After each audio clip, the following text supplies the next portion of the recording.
Society. Strangers. Strangers in society. Strangers on the internet. The secret. Strangers. Society. Oh, welcome, stranger. Secret to society. Strangers.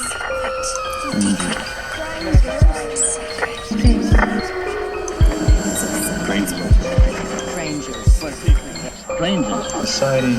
Welcome to the secret society. Strangers?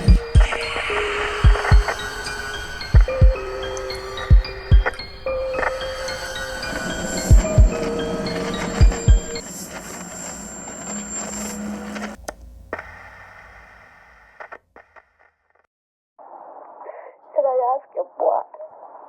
And he said he just wants to put it in my navel. And it's just a simple test.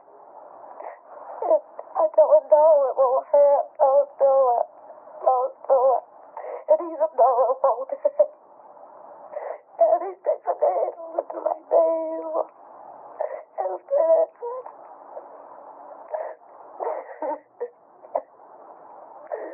and I'm crying, and I tell him it's hurting, it's hurting, it's hurting, take it out. And then the leader,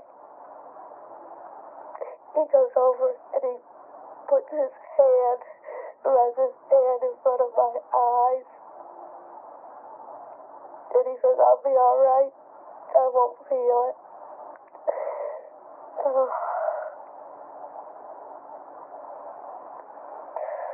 And all the pain goes away.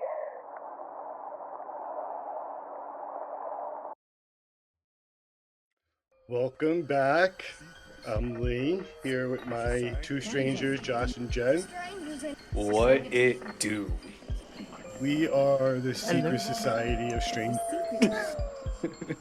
Society. Oh, welcome, stranger. What you guys just heard was a recording from a hypnosis session from a woman called Betty Hill.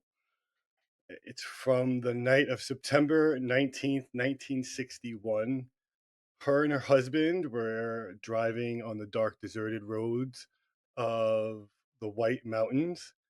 And as they were driving, Betty claims that she sees a bright light moving erratically, zigzagging through the air. It is kind of going between the stars and the moon, while she's telling Barney that this is what's going on. Barney is trying to just drive and not crash the car and trying to find a rational explanation for what is going on. But what unfolds in the next few hours for this couple sets them up to be in the spotlight as the reluctant pioneers of the extraordinary phenomena that we call UFOs. Because hours later, and 35 miles down the road, with fragmented memories of what just happened to them, they wake up in their car, closer to home, with no recollection of what just happened. And to get to the full story of what happened, you got to start at the beginning. So we are going to start there. Seems like a good place to start. That's as I good mean- as any. Let's start at the end, do it like Benjamin Button, grow up. And Oh man, how would you feel if like you had Benjamin Buttons? Like, man, I don't know. I Mm, mean, That would be hard. yeah, pros and cons there. sucks. Mhm. It would suck. That would suck so bad. Yeah, it would. Fun. It would not be fun. All right, are you guys ready to get into this? Always. Oh yes. So this abduction case is probably the most famous UFO abduction case in history, mainly because it's probably the first documented version or actual case that has some kind of proof or evidence from it. Like we heard in the beginning, Betty and Barney both undertake hypnosis sessions and recount their experiences. We start in the town of Portsmouth, New Hampshire. Barney, Town. sorry, is so it's funny because they have a dog too, right? And all their names could be interchangeably the dog or a person. I hate when people give dogs like people names. Yeah. I do. So as you're Oh, doing crap. this, you're like, Benny, Pretty, Barney. Man, Yeah. all my So animals have Barney is, people names. I guess well, I my have dog, Frank. I got Winston. I mean, Oh, That's dude, that's such a that's good name Winston though. hard fun with Churchill. that. Yeah. Chilling. Just big chillin'. Winston the Ghostbuster. Ooh. So back to Yep. the dog. Well, no, it's Oh. Barney is a U.S. Postal Service worker, and Betty is a social worker, and they're both active in their community, both active in civil rights. Barney is a black man, and Betty is a white woman, and this is the early '60s. So, I mean, Real iffy about just a lot of all the people are just things. not Yeah. having it. Yeah, I mean, you have like Cold War tensions kind of going on, and you have the civil rights movement. You have the space race technically is I going was gonna on say we now. haven't been to the moon yet, have we? Nope, this is like everyone's pushing for this stuff. JFK hasn't been assassinated yet. No, it's a very shaky time, and wonder if we went back to time at back in time at this time, How like much time was there to time? change a lot. Like, can you really change the scales of history? Mm. Oh man. Then you gotta think about like time travel paradoxes and Yes. if The you butterfly effect. Getting that deep into it. That's not that for real. So, like I said, this is a hardworking couple. They're very active in their community. So they have been married now for going on 16 months, and they have not taken their honeymoon yet. So they have this little opportunity to try to get away for a couple days, and they just impromptu decide that they're going to go up to Montreal and visit Niagara Falls and kind of just call this their honeymoon. They leave so fast that they leave with literally $70 in their pocket and probably don't even tell that many people where they're going. No, they just dipped and were like, nope, we're Yeah. gonna go on this little trip. Yeah. So it's September 19th in 1961. So it's supposed to be a 3-day trip. They go on their trip. They enjoy their trip as a couple. They are kind of getting ready for the fun ride back that everyone loves. You just love it. When Mm. the trip is over and now you got to slog back to wherever you Worst. came from. Mhm. It is the worst. Yeah, because all the adrenaline's gone and you're just like, God, how fast can I do this? Mhm. Yes. And then you're just on the drive and you're just like, oh fuck, man, I just want to be home. Yep. Yeah. Yep. That's basically what they're doing right now. They're stopped at a little restaurant before they left. They're sipping coffee, and Barney's, doing the man math. He's calculating how fast can I get home. Mm. So it's 10 o'clock, and they're thinking if he takes the route he wants to take, he could get home by 2 o'clock, 3 o'clock in the morning. They hop in the car. They start driving. They're going south of Lancaster and New Hampshire. So they're up northeast. Obviously, if you heard Betty at the beginning of this, she was like the car. I love everything it. hot. Very Boston-esque. Yeah. And now they've been driving for about a half hour since they left the restaurant. It's 10:30. Betty claims this is when she observed that bright point of light in the sky. And she's completely just drawn into it, mesmerized, oh God, what is this thing? Because of the movement that it's having. So this thing is not just sitting or flying in a straight line. It doesn't have flying lights. It is bouncing around point to point. You gotta think how obvious no, that would have been to then, just because we didn't have, or, then you just don't have as much of the lights or street lights or just any, kind of thing. I mean, you're already in a more, Oh yeah, yeah, no light things are a little, pollution, and then there's yes, that's the nothing word. I in. couldn't think of it. And then there's no nothing in space. We don't have satellites up there at this time and shit like that. Yeah. There are I mean, satellites, yeah, but they're few and far nothing that between like we have yeah, today. yeah, not like you're not watching Starlink go over your house on like on Yeah. a watch like you can now. It's a UFO. No, it's a fucking satellite. And they are in, like I said, they are in New Hampshire. They're in the mountains. Like there's no anything, and there's tree coverage. So a lot of these back roads, you only have so much vision up. Yeah. So this thing is managing to stay in her view through the winding roads, and Barney's driving, and she's like, Barney, look, and he's like driving. It's I'm probably trying to like get us there safely. yeah. And What Barney's woman- he's an avid plane watcher, and he's a World War II veteran. So like he kind of knows what's going on when it comes to like things in the sky. So he's just like trying to rationalize this whole time. He's like, no, it's nothing. It's nothing. It's a satellite, blah, blah, blah, blah. But it continues to like kind of nag them for way longer than you would expect any light in the sky to follow you. That's also like terrifying. Just a light in the sky is just following you. Yeah. Mhm. Just messing with you like that.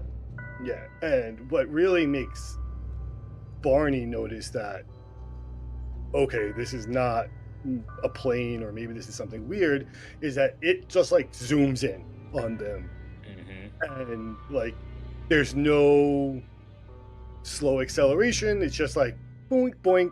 And he actually in the hypnosis tapes describes it as those like paddles with the rubber ball and the string. Oh yeah, Oh, the yeah. paddleball game. Mm-hmm. So I he used to get describes beat that with those. movement on like how it comes just straight back and out. There's no like elliptical movement of turn Yeah, it's or just anything there like and then that. it's in somewhere Yeah. else.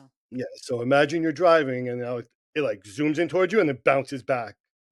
Mm. So he then is like, oh shit. This is not what I think it is. Yeah, this object is clearly not a plane. They continue driving, again, isolated roads. They are starting to get to an area that's somewhat familiar to Barney, so they're just like trying to like get to somewhere where maybe there's something to stop at, or they come across someone on the road, because up until this point, still they've passed or saw no one on the road. Like no cars, nothing, no police cars hiding on the side of the road, no dump trucks, nothing. And You also got to think about like the 60s and stuff like that. I don't think many people were out and about for like super late night drives and stuff like that. Yeah, no. Not in that neck of the woods, especially. Nah. Been So, yeah, super that's- rural. Can confirm driving through Yes. New Hampshire just like 5 years ago, didn't pass many people. yeah, there's over here, once you get, half an hour, 45 minutes out of town, yeah, you could go a long time without Mhm. passing someone. Yeah.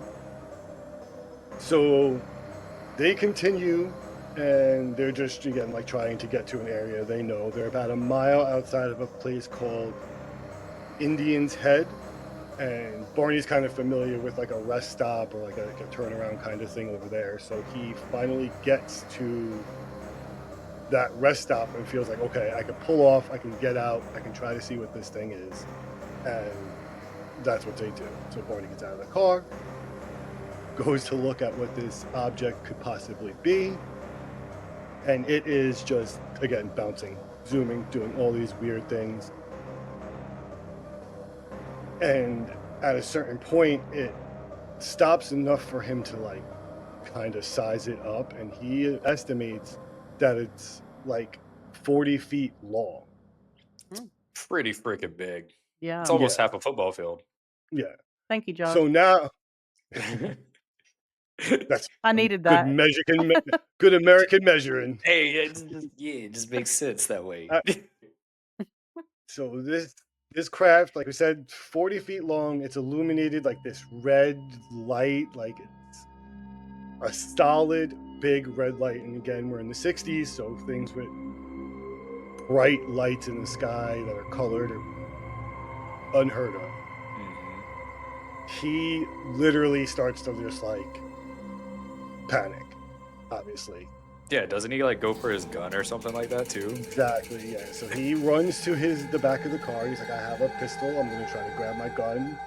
And at the same time, classic 60s husband's fashion, he's like, I have to play cool to my wife. I can't show her I'm scared. Like, so he just puts the gun in his pocket. They get back in the car, and like he just drives away as fast as he can. And they pull away. They think they lose it for a little while, couple seconds, and then they realize like it's still following them. Oh, I forgot to mention, at that point he has binoculars too, so he got out and he looked at this thing through binoculars. Oh yeah, and then didn't he say there's like windows or something like that, and it had like fins on the side of it, but it was a saucer shape? Yeah, he goes into like a lot of detail on these tapes describing them. Yeah, And the craft and the creatures, right? yeah, and it's interesting because he's confused a lot. And when we'll listen to some of the tapes in a little while, Betty has a much easier go of her abduction experience than Barney does. So I think for whatever reason, we'll talk about it again later, he was more useful, I think, for them for whatever reason. Yeah, because they did a lot more stuff to him. They sure as hell did not do Yeah. that. Oh yeah. No, but we'll get into it because yeah, it's the same but very different. As they're now driving away, this thing is like chasing them almost, but like cat and mouse style. Yeah, It's not, playfully. yeah, it's not getting them because obviously if it wanted to get them, it would have already. So it's like tipping behind the trees as like they go around these like mountain curves and then would like pop out in front of them and then like So pop terrifying. next to them. Yeah, so he's now just like booking, just trying to get out of here. And all of a sudden, they start to say, or they say that the car starts to like vibrate and they start to hear like these beeping sounds. They again start to like drive and pull over, and they have like this foggy memory of pulling off the road and then seeing this giant craft, and then their actual memories stop. Where they don't even actually remember the craft in their waking memories. They remember like just kind of veering off and hearing tones and going to sleep. Now they are asleep, I guess, right? I mean, they're not dead. The car is somewhere. They have scattered memories now of what happened. And like I said, in their mind, in real time now, that happens. Sounds, tones, sleepiness in the car. And then they wake up 35 miles down the road. Yeah. Oh. So missing time, like not in the place that you were at. Ooh. With no car. Yeah.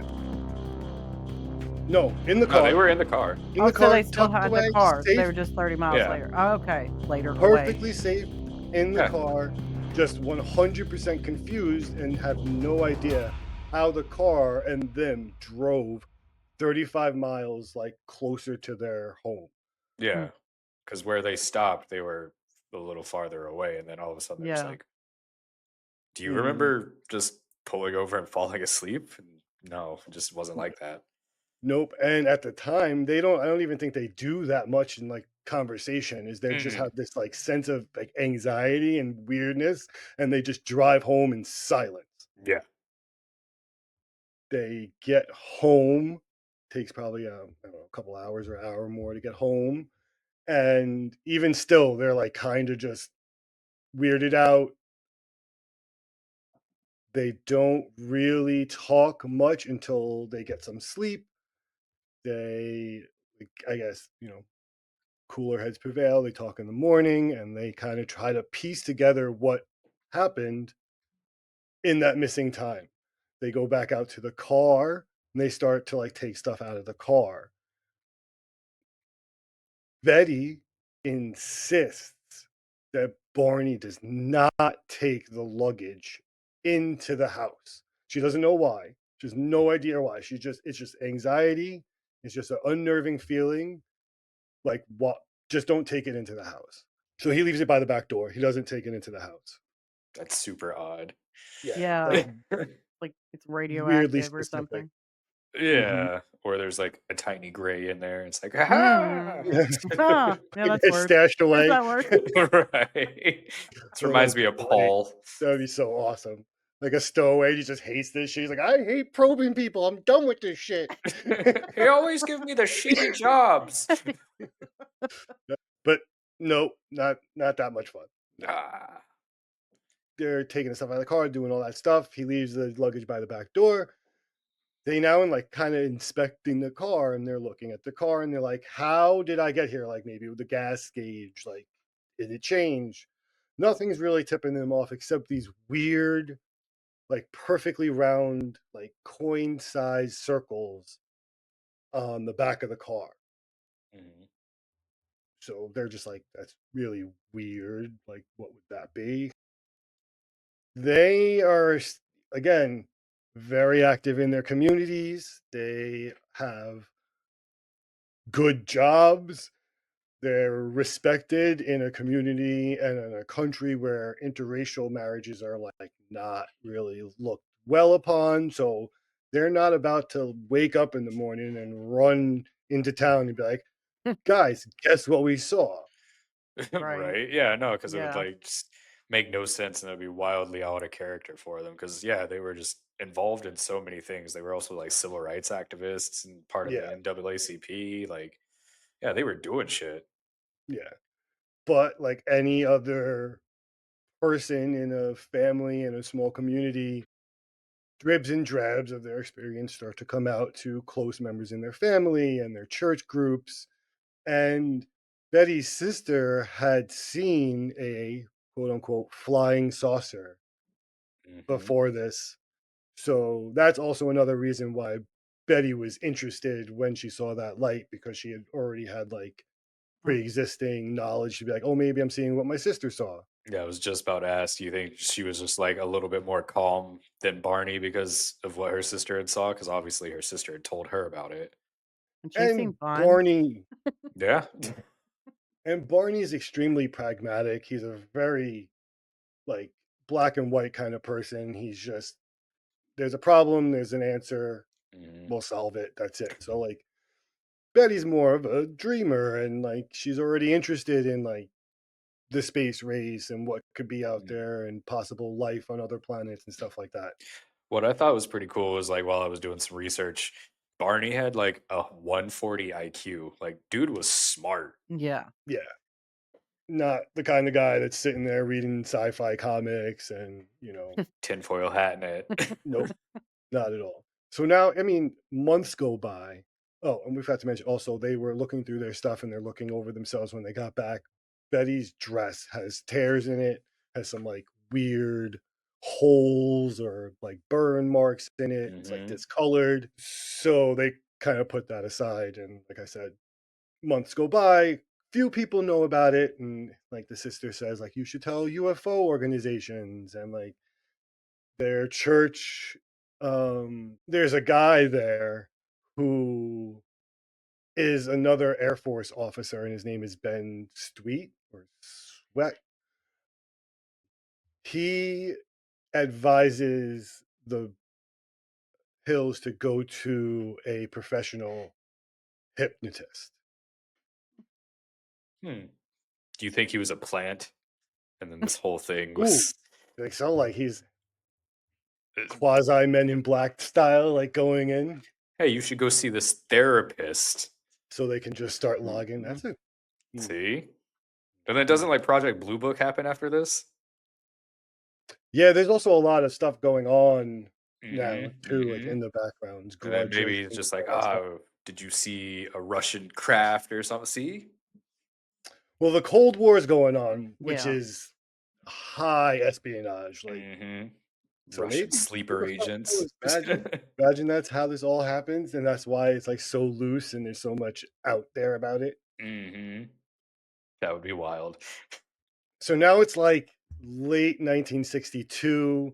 Betty's reached out to a few organizations.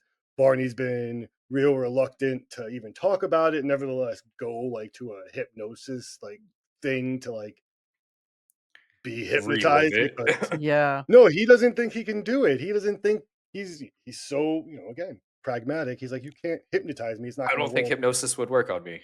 Like for Yeah. real though. Like Yeah. I think I it's just don't. a fucking sham. And then someone fucking and you're like, yep, and Until that's that it. And happens, you're sleeping. I I'm don't know. calling it a sham. Flim We gotta flammery. find a hypnotist. We gotta Flim do flam. that. Yeah, if you're a hypnotist, hit us up in the Mhm. comments or email us ssospodcast@gmail.com. Of course, Barney's worried it's gonna jeopardize his career. Like, what's gonna happen? Like, people find out he's going to like a hypnotist and telling people he sees flying saucers and talks to little gray men. So he's still really not having it until he starts having some like minor health issues. Mm-hmm. He starts having like ulcers and he gets a like genital wart, but in a specific round pattern. So he's got like bumps around his genitals and he doesn't That's know not why. cool. No. They shouldn't have done that. Yeah, no, they did. They fucked this man. Yeah, he gets it. So he finally decides to go like to the hypnotist, Dr. Benjamin Simon. I would have went to a different doctor first to Yes, check same. out the bumps. First. I think he does, but again, like what Hey, I got these bumps, you see. Yeah. but here's like what do you say? Like what do you say to your wife? It was the aliens? Like It's true, true. I'll be yeah, like, like no, your how else dress was did it get tore. It there? wasn't me. So don't blame me for the bumps. I don't remember. Whatever happens when I don't remember, it doesn't actually happen. Boom. I'm trying to get this checked out for you, baby girl. Make sure you don't get it. Oh god. Let me get right first. Ew. Anyway. That's all I can say. So, like I said, completely apprehensive. Barney's not having it, not doesn't really want to do it, super anxious. Even in the beginning of the tapes, he's like, can't do it, not gonna happen kind of guy. What unfolds in especially Barney's tapes is like harrowing. Like it's some of the most terrifying audio you could probably listen to. Yeah, don't listen to it at like 3 a.m. with your headphones. Like I did for an entire night and then an entire morning. Or just Yeah. get real fucking baked and then just lay in bed and listen to it on YouTube. Yeah, that's equally as terrifying. The audio is horrible. They literally like put the microphone in the fan and then like put it under the cushions of the couch and then tried to record this shit. Because But you Betty's hear was so much clearer. Betty's is clearer. I could just picture the therapist. It's like he's talking into the fan. No. Like, yeah, Yes. like, well, Rah, fire on rah, your rah. father. I love doing that. I did that to my kid the other day, and he was just like, "What is happening?" Yeah, that age, everything's like, what? You could what? Speaking of like, what? That's pretty much what like Barney is like. He's like screaming and crying, completely in surprise. There's a point when he's like yelling, the eyes, these eyes. And I'll listen to like the therapist asking the questions, and at certain times he's like gives a lot of pushback and is like, but didn't you dream this? Or didn't Betty tell you this? Yeah, did she like coach you to say these things and stuff like that? His questions are pretty good and pointed. Yeah. And then like when he's asking stuff like that, Barney's very calm and responsive and like can go into like long, like droning, like very boring details about other stuff. And as soon as he starts to approach this night, his like pitch gets higher. He starts getting more frantic. His words start getting more like stumbled on top of each other, and like he's panting and it's He's intense. genuinely Mhm. terrified. Yeah. We're gonna listen to some of his. I think we should listen to some of hers first. just to kind of get an idea of like, because Barney's experience is completely different. We'll Same find out ship. as we go through this that Betty has different memories than Barney, but in like equal time. Hmm. So she sees things and remembers things in under hypnosis that she knows that he's like in some kind of hypnotic state at that time too. So I'm gonna play one right now. This is her talking about seeing these beings and like their kind of appearance and their uniforms and stuff. What do these men look like? Could you see their faces? No.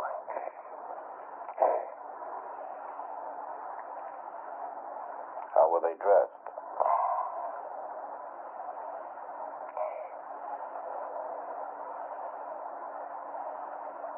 Alike, somehow or other. Did they have on any uniform, or were they in ordinary clothes? Like, uniform.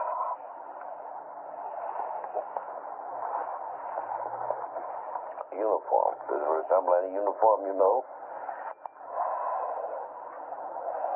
I couldn't see. There's a couple of men behind me, and then this body, and there's a man on each side of him, and my eyes are open. My body's still asleep. He's walking and he's asleep. See, so she's witnessed him walking in like a sleeping state while she's watching men surround them in uniform. Mm. Already terrifying enough. Like even if they're Instantly. people from a car, they came out of a giant ship. Yeah. All right. So yeah, so you see that like Betty is witnessing Barney being like escorted towards this ship and is flipping out. Like you'd be screaming, crying. So she's Bonnie, Bonnie, wake up, Bonnie. Wake Like, up. and all this time, Barney's just chilling, knocked out, whatever, unconscious, going towards the ship. And they describe getting into the ship, and that this is the part where like they both kind of split ways, and Betty's taken into one room down a hallway, and Barney's taken the other way, and she doesn't see where he goes. It's a big And ship. then big ship. Yeah, it's a big ship. Oh I yeah, mean, yeah, Oh, yeah. yeah. So of course, like their experiences are yeah, yeah. They're wildly just different for being on the maybe same ship. maybe they are extremely like polarizing. Like only men and women could be on one side of the ship. Yeah. Different tests and Well, stuff. I don't know. It's different treatments for sure, because the things that Barney describes happening to him and the examination that happens to him is not nearly what happens to Betty. Mm-mm. So, like I said, separate rooms. They are undergoing medical tests. Like they each recall medical tests under hypnosis. And like we heard at the beginning, and I'll play in a minute, Betty gets a large needle inserted through her navel. mm-mm. And Just like even like touching your belly button sometimes just makes your stomach just go, yeah. yeah, Oh. I think that's just you. it's a weak spot. It's like It's a weak spot. You're just like, eh. it's the only place that's open. We're sewed shut at birth. But exposed at the same time. Is anybody a Monk fan? The TV show Monk? No, I haven't seen it. no. Everyone says I would like it again, but when you It's tell me such that, it means I'm probably not gonna watch it's such a great alien episode.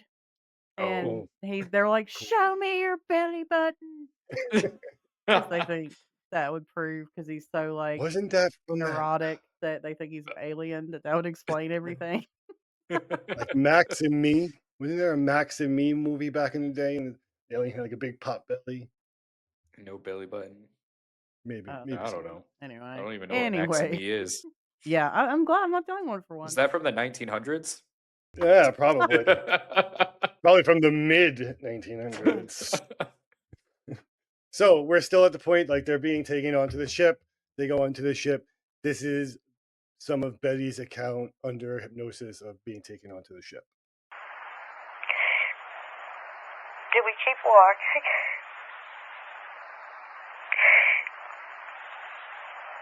And I try to wake Barney up again. I keep saying, Barney, wake up. And he doesn't. So the man said, he asked me again, he said, is Barney his name? Then I wouldn't ask him, so that he says, don't be afraid. You don't have any reason to be afraid. We're not going to harm you. But we just want to do some tests. When the tests are over with, we'll take you and Barney back and put you in your car. You'll be on your way. She's having back home in some no sort of time. conversation where there's a response. And he's like questioning, is that his name? Is Barney his name? Right. Just already trying to learn stuff. Yeah, and it's almost like, are they just collecting the information to just try to like to make Barney at ease to be able to use his name, or? Yeah, that's what I was wondering. Like, So we are about to be on the ship. Barney's experience is completely different. So we're going to rewind and we're going to start like seeing things from Barney's side right now for a little bit. So this is Barney when they are first encountering the ship. I did not. I know this creature, this leader is telling me something. He's telling you something. How? How is he getting it to you? I can see it in his face. Do you see his lips move? Yes. No, his lips aren't moving. Yes, go on. He's telling you. And he's looking at me. What did he tell you?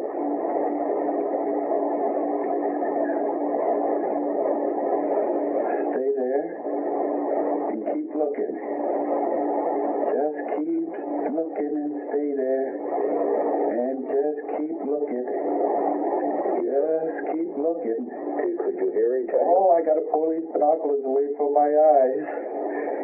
Because if I don't, I'll just keep staying there. Could you hear him tell you this? Oh, no, he didn't say it. You felt he said it. I know. You know he Just did. there, yeah. Just stay there, he's saying to me. All right. I'll dig in my head. Just All right. pull the binoculars away. God, give me strength. All right. Pull them down. Run. Pull the binoculars down and run. God. If there's my God, give me strength. I gotta get away. Oh. Hey. All right. I gotta get away, buddy. All right. Calm down. Calm down. I'm driving. I gotta get away. How could you be sure he was telling you this? Calm down. You're still asleep.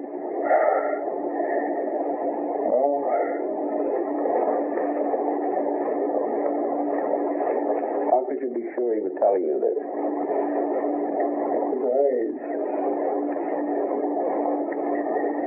His eyes. I've never seen his eyes before. But you said they were friendly. You said they were friendly.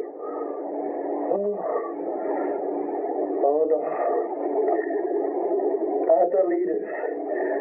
I said only they were looking over his shoulder. Oh, I see. The leader was friendly. How did you know the other one was the leader? Because everybody moved. Everyone was standing there looking at me.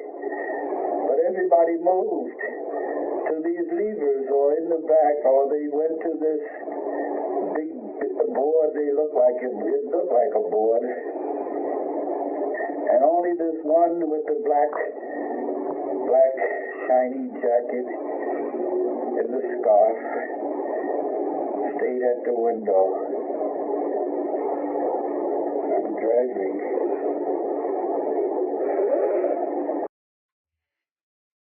A little bit different than Betty's, huh?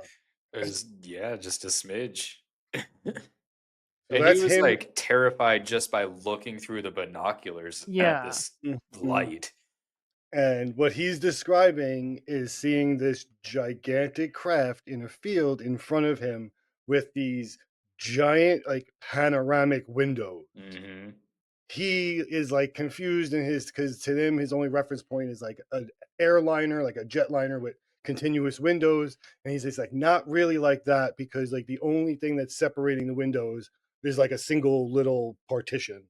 Mm-hmm. It's not like they're not like looped around. It's like all windows, and inside those windows he sees like 8 to 11 beings, like moving around in like weird, almost like robotic ant-like movements, except one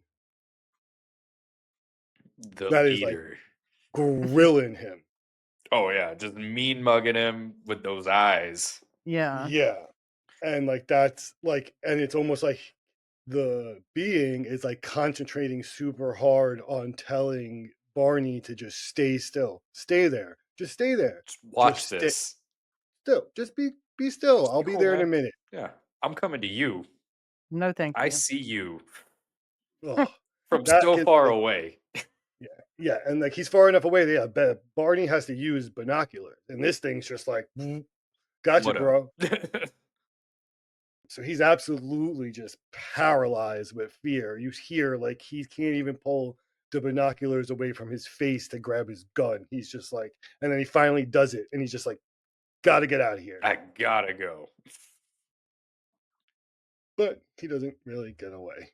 No. Yeah, I don't think you would get away, unfortunately. This would not be a special kind of alien scenario for you.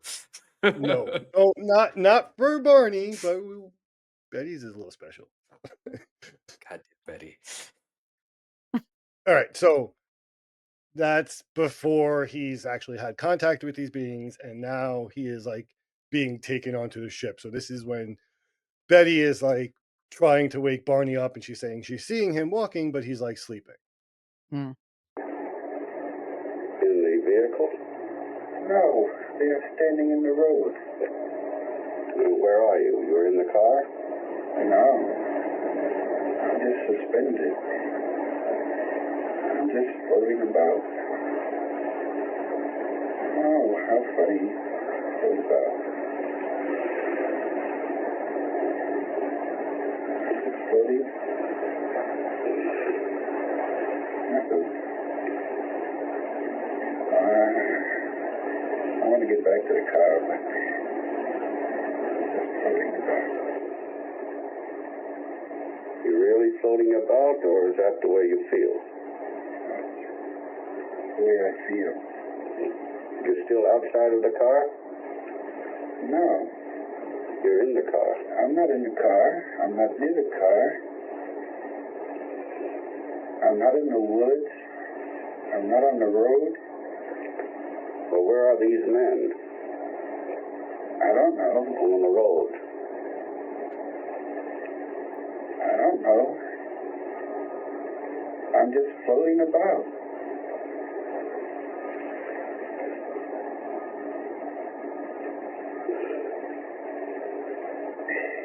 Oh, geez. That's the funniest thing, Betty. Funniest thing.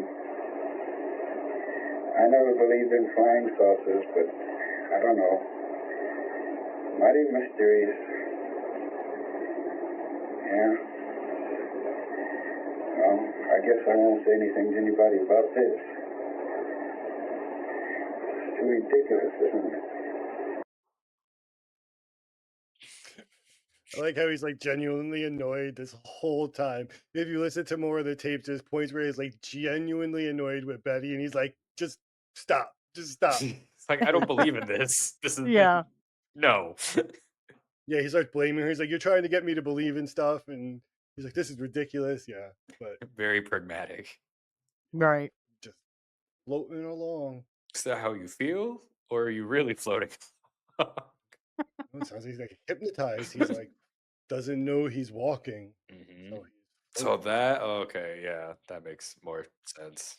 Yeah, or he's actually floating, and Betty thinks he's walking because he's only like a little bit. Actually, I think that is what's happening because there are reports that they got his shoes and the tops of his shoes were all scuffed, Oh, like he was Oh, like wow. dragged or something. dragged. Y- Yeah, I looked really hard for Ooh. those pictures. That's why I forgot about it. I looked really hard for Mhm. those pictures. I couldn't find them. Oh, and the pictures of like their damaged car too, right? From like the radiation Yeah, burn or whatever. few pictures of that. There's a lot of pictures of her dress that probably flashed up for people that are watching. If you're not watching, you should be watching on our damn YouTube. Watch it on the YouTubes. But no, horrifying, horrifying. He doesn't know what's going on. He's confused. There seems to be much more of like some kind of amnesia block for him. Like there's something stopping him even in the hypnosis sessions from having like super clear memories. He goes on to describe being on the ship, being examined, and he says that they place a cup-like device over his genitals, and they say that, or he says that he thinks he has a sense that they took like a sperm sample. He also claims that something was inserted in his rectum. I knew it. Alien stuff. Classic. He also recounts like more clinical examination stuff where like they counted the vertebrae. He felt them like going down his vertebrae and kind of just like feeling like his skeletal structure and stuff. But again, his experiences compared to her way lighter. This is Barney's examination and his explanation of his examination under hypnosis.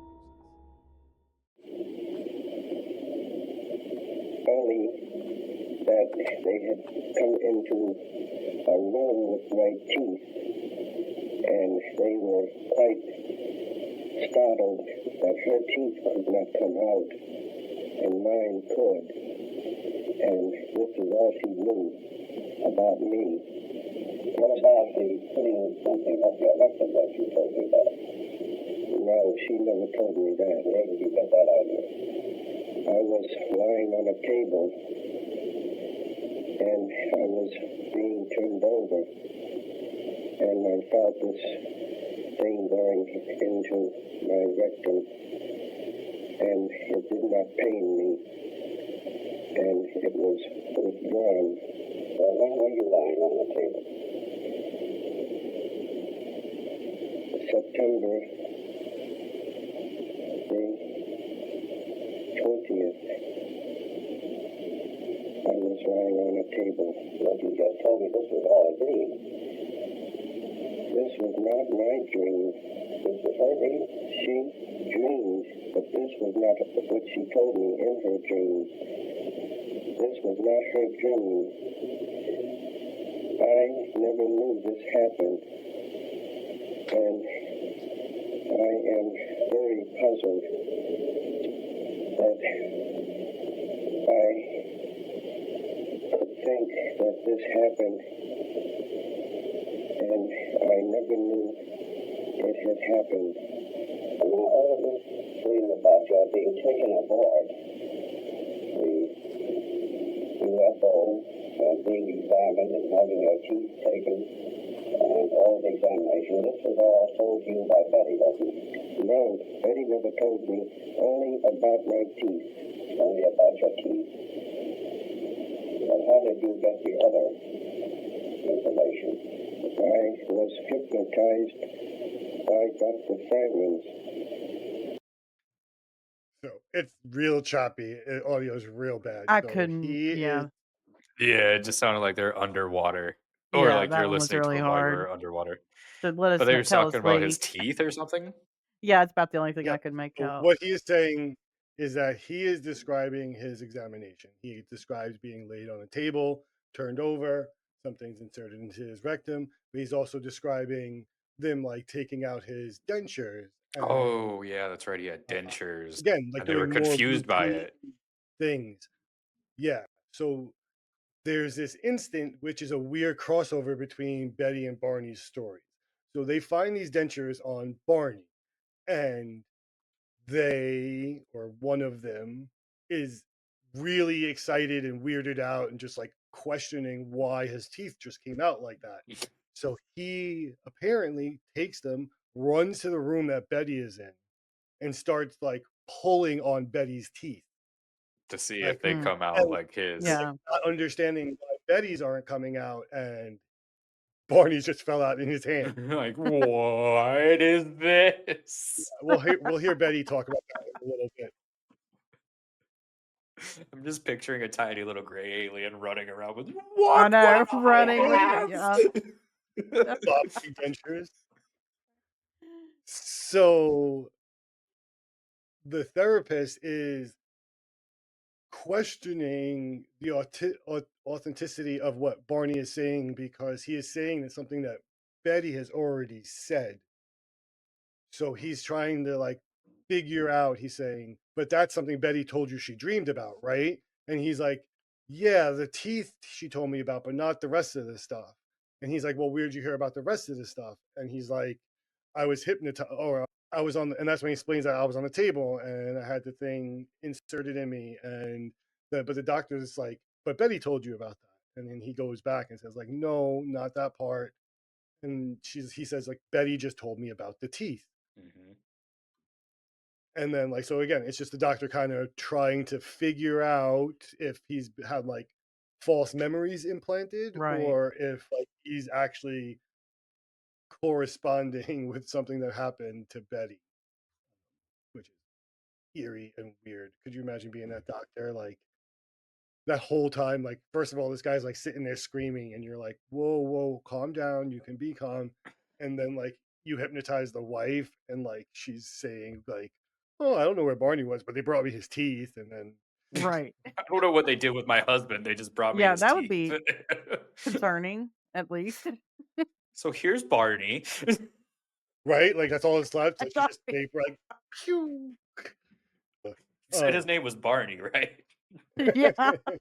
Wouldn't tell me his name. There you go. So let's listen to a little bit of Betty's experience and her examination. Yes, sort of in the middle of the room is a table. Some kind of a table. It's not up very high, about the same height as a desk. So, I lie down on the table, on my back, and he brings over this,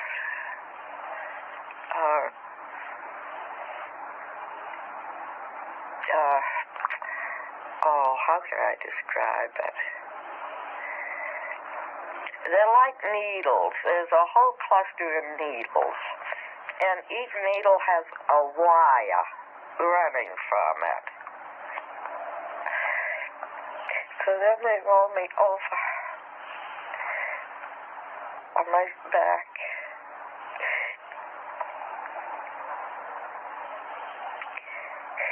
And the examiner has a long needle in his hand. And I see the needle. And it's bigger than any needle I've ever seen. And I asked him what he's going to do with it. And he said, just a simple test to alter me. And I asked him what. And he said he just wants to put it in my navel. It's just a simple test. And I told him, no, it will hurt. Don't do it. Don't do it. And even though it won't hurt. And he sticks a needle into my navel. And spits it.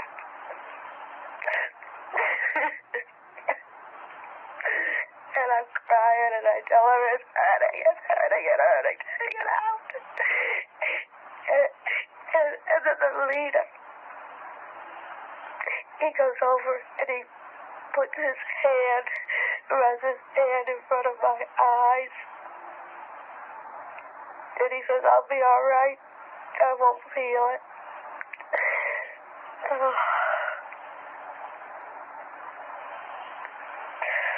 And all the pain goes away.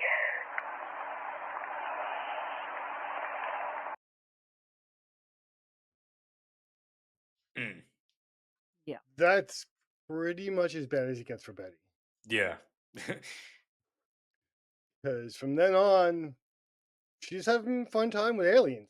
Pretty much just hanging out, living her Picking best up Chatting it life, aliens. up. literally walking around the ship. Yeah.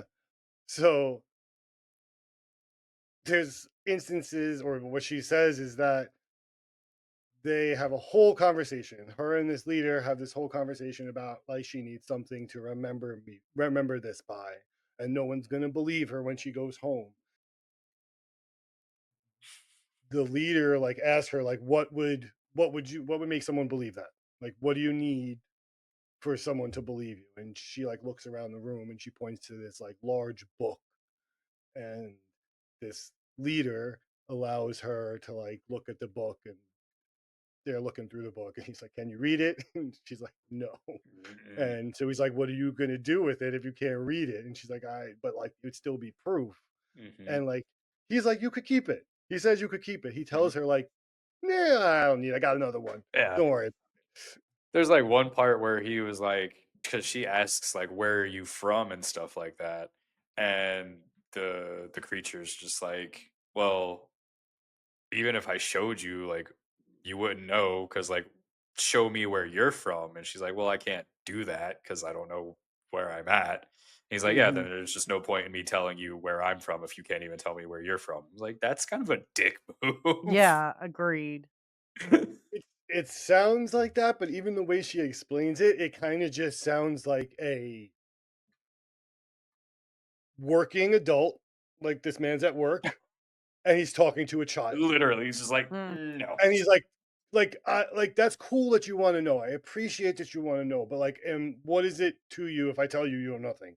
I actually have a little bit of that. We'll listen to it in a minute too. Just So- the way he's condescending. It's just, Yeah. Does what the she fuck? actually end up with the book? No. Because there's the a point- other ones were like, no, we're like, you can't do this. And then the leader's just like, yeah, I just talked with my people. And they were like, yeah, no, we can't give you this book. Oh, Pretty much. Because she wants them Lame. to like, she's like, oh, well, other than like the book, she's like, well, you could like, there's people that I could introduce you to, like world leaders and stuff like that. And they're like, yeah, no, we're good. We're fucking good. that was probably a no, good she move. It's going to be a no she for goes me, on dog. and on. But this book and it's really, it reminds me of a workplace. The way she's like almost leaving with the book, and like the guy gets like pulled over by other people, and they're like, "Psst, psst, psst, psst, psst. Like, you can't give her the book, guy." Blah, blah, blah. And so he has to go back and be like, unfortunately, like they have just as much of a say as I do. I don't really care if you have the book, but they're asking for it. Like almost like It's not me, it's them. scapegoat with everybody Yeah, else. Like, yeah. Like Oh. I Any would good totally leader. give you this book, but you know, the majority has spoken, but I'm the leader. But there comes a point where they're like walking around this room or floor, and it's like she explains it's pretty bare. There's just kind of a table in the middle, and this leader walks up to the wall and kind of opens the wall and takes something out, and it's this map. So yeah, unrolls this map, and this is what Josh was talking about, where he shows her this star system, this like planetary system, and starts explaining to her like what these lines are and what these things mean. And that's when she asks, she's like, "Oh, so like, where's your place?" And he's like, "What does it matter? Where's your place on this map?" And she's like, Well, I have no idea. "Fuck, Well, I'm dumb." But what was You could have interesting about the pointed map out was like, Earth, and then so yeah. I mean, come on. Mhm. What was interesting about the map was like he was explaining it to it, because there was like a bunch of like solid lines and then like dotted dashed lines and then like shorter dashed lines. And like the Yeah. solid ones were like established trade routes or whatever. The longer dashed lines were expedition routes, and then the short dashed ones were like, yeah, you don't go there. Pretty much. Like, you roll your windows up when we fly past. This is my proof. And so he said that I could have the book if I wanted it. And I picked it up, and I was delighted. I mean, this was more than I had ever hoped for. He went over across the room to the head of the table, and he did something. He opened up, it wasn't like a drawer. He sort of did something in the metal of the wall. There was an opening, and he pulled out a map.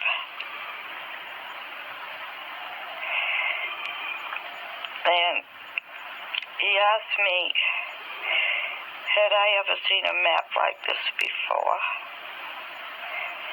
And I walked across the room,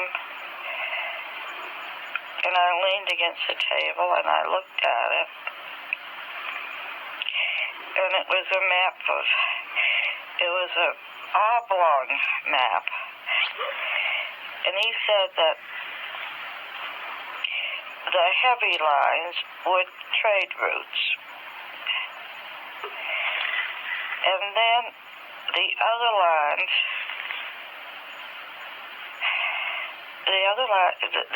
the solid lines were places they went occasionally. And he said that the broken lines were expeditions. So I asked him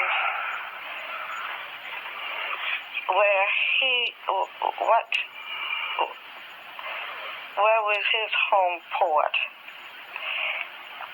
And he said, where are you on this map? And I looked and I laughed and I said, I don't know.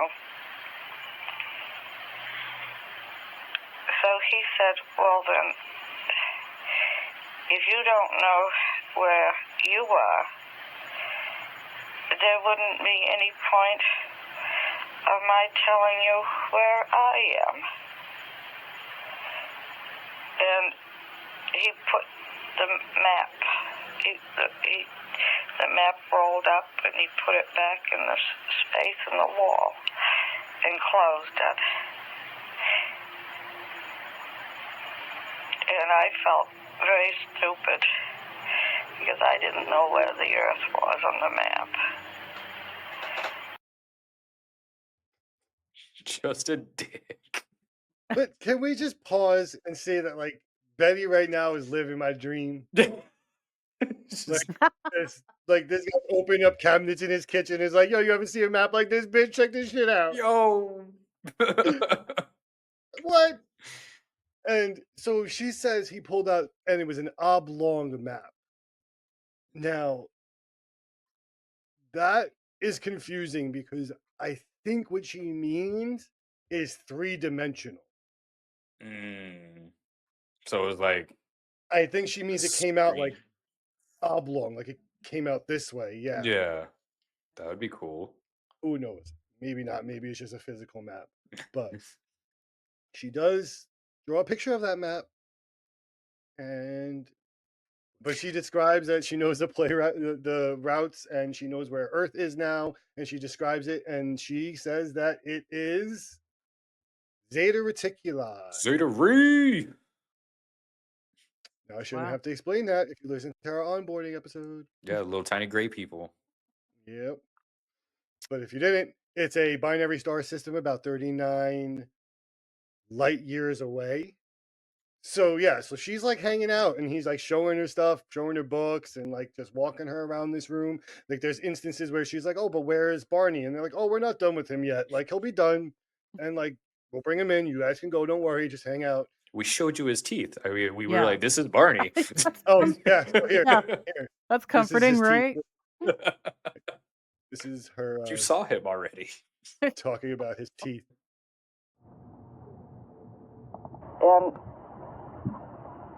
some of the other men come in, and with them is the examiner. And they're quite excited. So I asked the leader, I said, "What's the matter? Did something happen to Barney? What is that? Well, it's something to do with Barney." And the examiner has me open my mouth, and he starts checking my teeth, and they're tugging at them. And I asked him, "What are they trying to do?" What were they doing at them? They were tugging at my Tugging at teeth. them, yes. Yes. And the examiner said that he was very excited, and he said that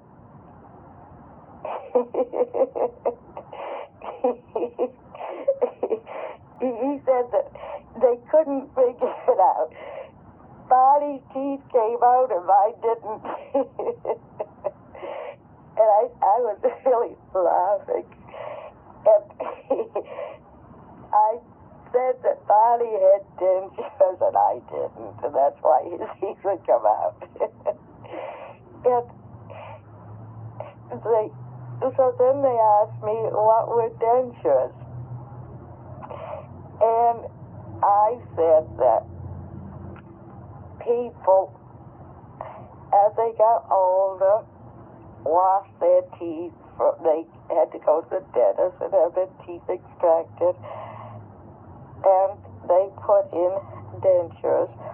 Or a person. They're just like asking her like normal questions. She's just laughing with them. Yeah. Like, Yeah, no, I have real teeth. No, those are Well, fake teeth. well, Bonnie's getting anally probed. I know, and suction cups. Bonnie. Bonnie. But by the time she's leaving, she's like just a regular I know. gal that goes I on know. I wonder if they were like spaceships. fist bumped or like came up with their own special handshake as she They left. probably did. Punches him in the arm. She's like, "Oh, you guys are so funny." Yeah. Yeah, I can't give you this book as proof, but we could do a really cool secret handshake and you could tell people about it. Yeah. Spread this around. But we laugh at it, but how weird is it that Barney has the same like experience, like someone took his teeth and left the room, It's like, wait, what? and but he doesn't know where they went. Yeah. Like he doesn't know that they went. Like that's, I think, the weirdest and funniest thing that happens, but also like the connective tissue to like this whole thing's plausibility. So they go through. I mean, I suggest you listen to these tapes. There's probably about 4 hours or more total of all the tapes. Mm-hmm. Betty ends up just chilling. She gets this whole like extraterrestrial like hangout download upload thing while Barney gets examined and remembers nothing. He's just traumatized by the whole event. Yeah. Yep. Which kind of brings us to like oddly the end of their story for the most part, because like after these hypnosis tapes and like they don't really have any real conclusion to anything. No, Mm-mm. like aliens didn't come back and be like, "Sorry guys, let's just replace your memories." Yeah. They just like got thrust into like this spotlight of a world they didn't want to be in. Yeah. And Betty was okay with it. Betty was like cool with it. She did more stuff. She does interviews like later in her life. Mm-hmm. But Barney this wanted no part. wanted no part of it. But this is one of the most heavily documented cases. Like you can go, there's multiple like universities that have all the like CIA papers, like all the declassified information, all the pictures, and then the tapes are easy to find online to like listen to. They're horrible audio. Yeah. They're worst, and I really tried my best to do what I could. And I'm sure Jeremy, helped me out a little bit more and really cleaned up the audio on those because It is just horrible. So, I really just like there's parts where like I don't even understand. Like I- he literally was like, "Here's the microphone." Yeah. Yeah. Yeah, exactly. That's what transcripts But are for. yeah, I tried listening to it, so I found the tapes on YouTube and I put on captions. It was like it does not match. you No. can't do It has the words no are right because clue. Yeah. the cockies. We're the cockies. With the khakis. It's so ridiculous.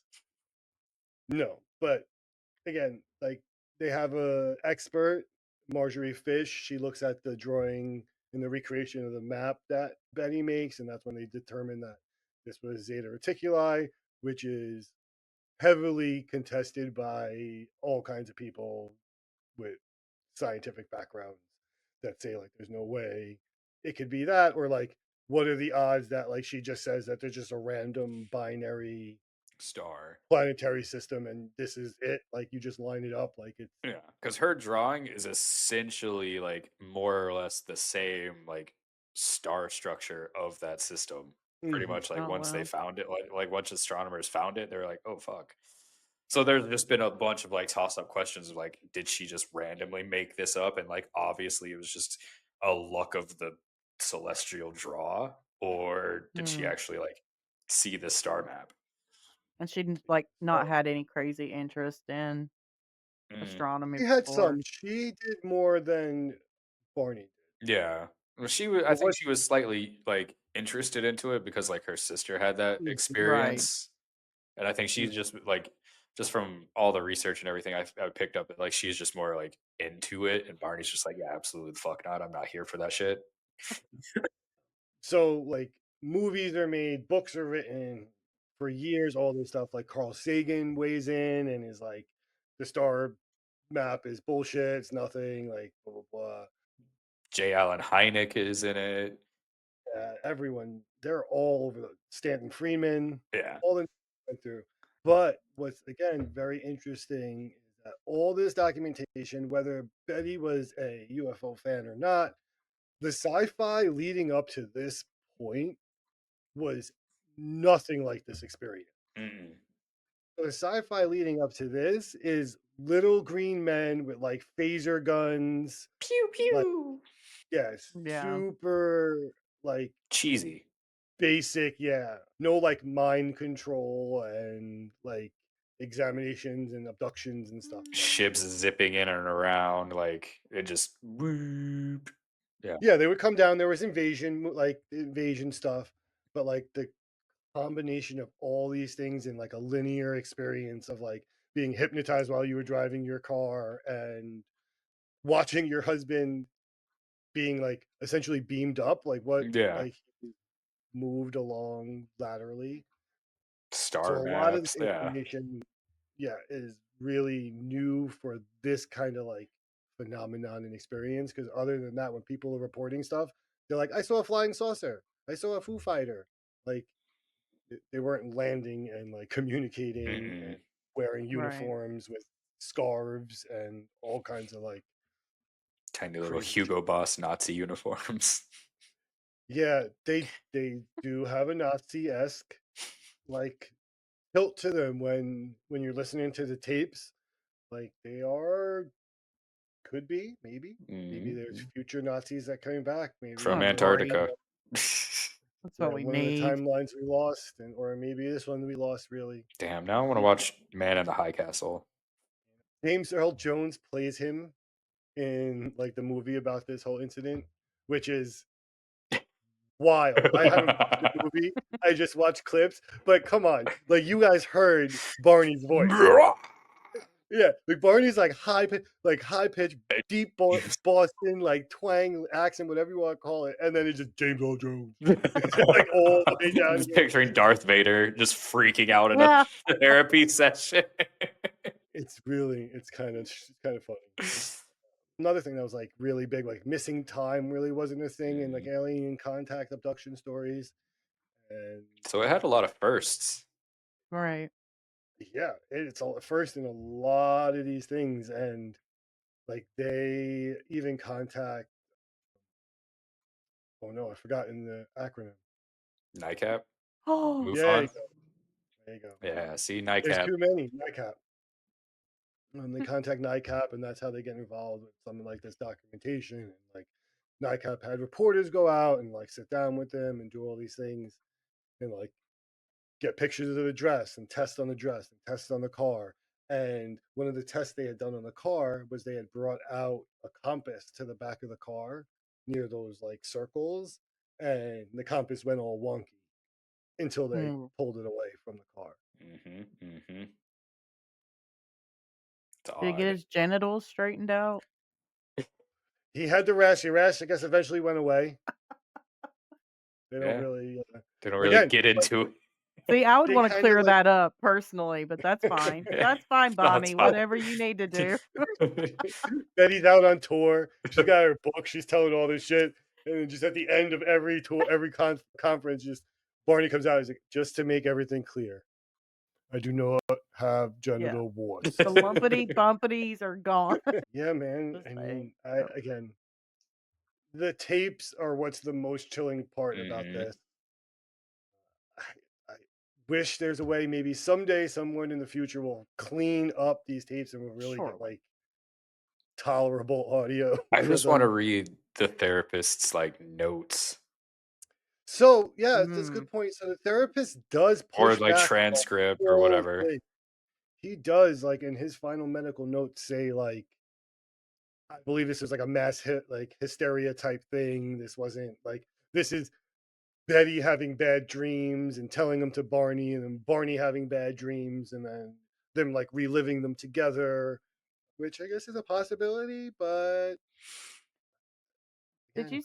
What did you say the test on her dress showed? Oh yeah.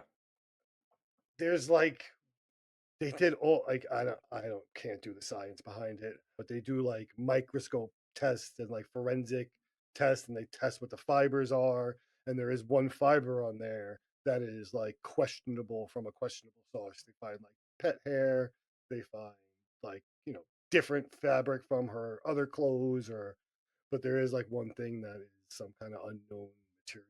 Mm. Again, I couldn't even if the word was in front of me, I probably couldn't read it. But nothing was radioactive. They no, I don't think anything was Mm. actually radioactive. I'm glad for them, but yeah. Yeah, Probably that's a those bumps on Benny.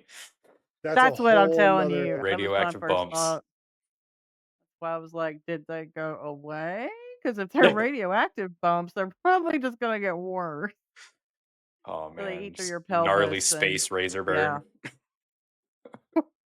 Just again, like Because they that didn't whole use shaving cream conversation. before putting the That whole cup on. conversation, like so. Look, even if you were completely faithful to your significant other, and you go to the doctor, right, and you're like, "Hey, I got this."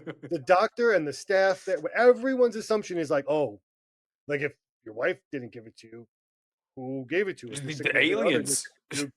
yeah, that's what you have to fucking Mhm. say. Yeah. now, Fuck yeah. now you're the cheating crazy person that tried to Yes. blame it on aliens. Nope. I'll walk around Like, with my ineligible audio file so you can that is listen to exactly my why fucking therapy Oh. session of me yelling. Barney still has I would take it that genital far too. Like, I did not do this. yeah, back in 1960, you're just walking around with a tape player that's like this big. It's like an And I'll just 8-track like thing. 80s played above my It's got head like two outside of sides somebody's and shit. window. You're like, hold on, I have to rewind. You mean your record player? Yeah. Uh, no, but yeah, the audio, it literally is like fished out of the garbage can. So what do you guys think? I don't know. Let us know in the comments. What do you think? Is this like the first authentic abduction case? Or is there Flim some kind of flammery. mass Yeah. hysteria I would have liked it kind of better if Betty had no prior interest. Yeah. I would have yeah. that would have been helpful. So but here's the thing. Like, what happens when I see? What happens when I get abducted? Yeah, we're not gonna believe you. Yeah, no. But I'm so earnest. I I'm hope like, you get the Betty I want a experience. genuine. I want a That's so genuine experience. wrong. He I wants hope you you get the. anally probed. No, I said I hope you get the Betty, not the Barney. Oh, I thought The Betty. I I was get thinking the stabbed in my dog. navel. Yeah, I hope you just Sorry, get anally sorry. probed, Lee. Just And you get me. the lumpity bumpity. The lumpity space bumpity. If that's what it takes for me to be their girl, I'll do it. Oh, I don't know if I would have said that to the universe, but you know, You space Come slut. the fuck on, man. the Honestly, desperation is is it really getting strong better with this here? one. Intergalactic thirst right here. Hey, man. That's kind of the thing, though. I think it'll never happen. I can't believe I thought you Exactly meant why. Barney. Oh god. Would never wish that on anyone. That'd be I hope you get Just space bumps. Wow. That's I like, want that as a sticker. hope you get Barney Hill. Oh. Oh god, we're all gonna get abducted. I Get the can't deluxe wait. spa treatment. I'm putting the book in my pants. I'm running with it. I'm gonna pull an Ocean's 12 and heist Yeah. them. I'm dipping, just grabbing all the shit on the walls as I walk past. Just popping open all the random hatches in their walls. Like in Vanna White. Just This is why they're not what does gonna this do? abduct What does you. this do? Come across shaking Benny's this fucking shit. Barney's dentures. You'd be like, I got the goods. I'm like, what does that do? What happens if you push that button? Who's that guy? See, Why is he looking at me? they're gonna kick you off the ship immediately. Exactly. They don't Done. want me there. They don't want me. The second the I'm slow coming. ramp comes down, they're like, actually, let's just not. Actually, Yeah, I'm already on we it. we read already his on it. mind, and He it's wants no. too bad. She's like, oh Too wow, much this one's energy there. fucked up. No, well, whatever, man. One day. One day. Oh, one day I'll get the probe. A boy can fucking dream. Shit. Do you just say one day I'll get probed? I said No, one I day. said one day. I said Shit. One one day. day I'll get the probe. Oh, man. 'Cause you, That's what should be at the bottom of the shirt. Just One day I'll- waiting to be probed. yeah, we need to make Just Lee check a special check shirt. boxes.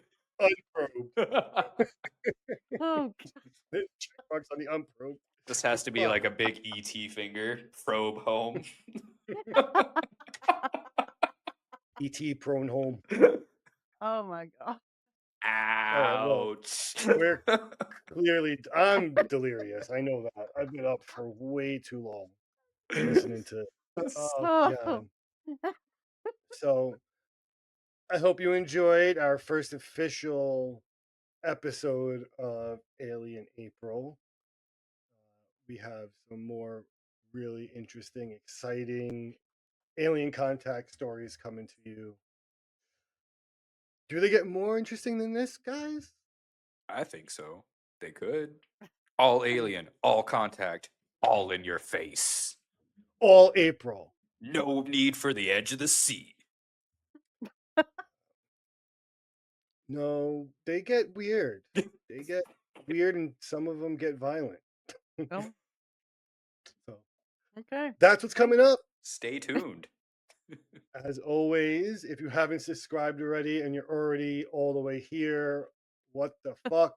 Press the button. God, it's so little. Yeah. Just Take Like that Yeah. notification bell out to dinner and call it amazing. back.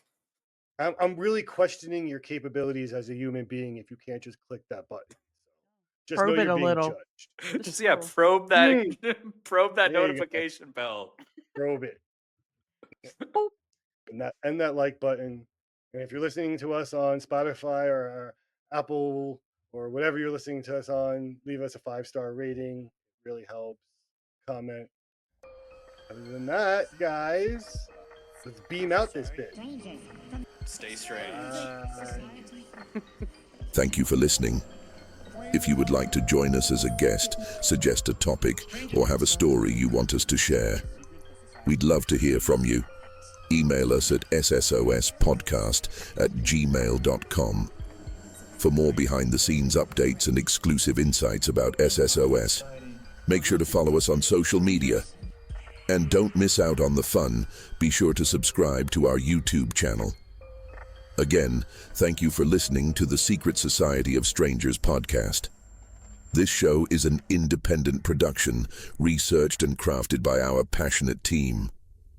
But we couldn't do it without all of you. We truly appreciate your support. Embrace the unknown, for not all secrets are meant to be kept. Farewell, strangers.